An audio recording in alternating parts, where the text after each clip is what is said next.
Bonsoir Linda. Bonsoir Mohamed. Êtes-vous en forme? Ben oui, absolument. Et vous, ça va? Très bien. Bon. Vous asseyez pas aujourd'hui? Non.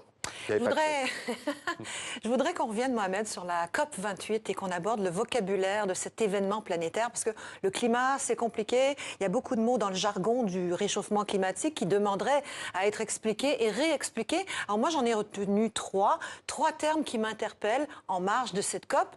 Ben, d'ailleurs, savez-vous ce que signifie COP28? Alors, je dirais que c'est la 28e conférence de l'ONU sur les changements climatiques. Oui, bravo, bah, c'est exactement ça.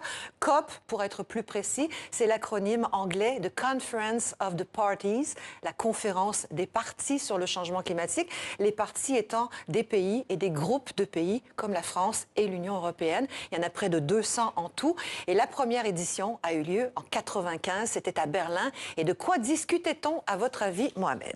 Ah, la couche d'ozone, non, c'était déjà passé, je crois.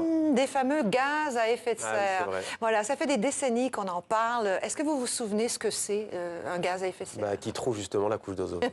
Oui. Un peu. Oui. Les gaz à effet de serre, à l'origine, ce sont des gaz naturellement présents dans l'atmosphère et qui absorbent la lumière du soleil et la chaleur de la Terre. Et ça fait l'effet d'être dans une serre. Ça permet d'avoir une température propice à la vie sur la Terre. Le problème, ce sont les gaz que nous, les humains, nous produisons pour le transport, l'industrie, la construction, l'agriculture. Nos activités génèrent des gaz, augmentent l'effet de serre et accentuent le réchauffement climatique. C'est comme si tout d'un coup, la planète avait 42 fièvres.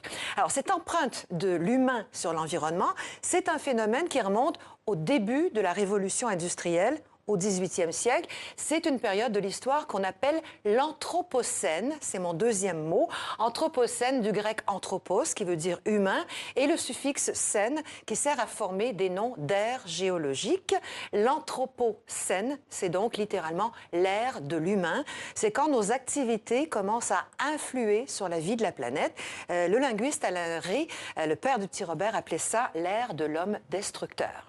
Il y a un troisième mot dans le vocabulaire du climat qui, pour moi, est significatif, c'est écocide. Est-ce que vous connaissez? Je dirais destruction massive de l'environnement, d'une espèce animale. Oui, vous n'êtes pas loin. L'écocide, ça commence par éco, qui vient du grec oikos, qui veut dire maison, foyer, habitat. Et ça se finit par cide, du latin occidere, tuer. L'écocide, c'est donc la destruction volontaire de notre habitat, la Terre.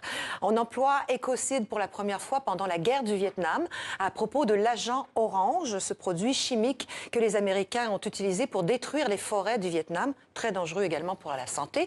Un écocide, c'est un crime contre l'environnement et qui n'est pas encore reconnu en droit international, contrairement au génocide ou au crime contre l'humanité. Tiens, on devrait mettre ça sur la table de la COP28.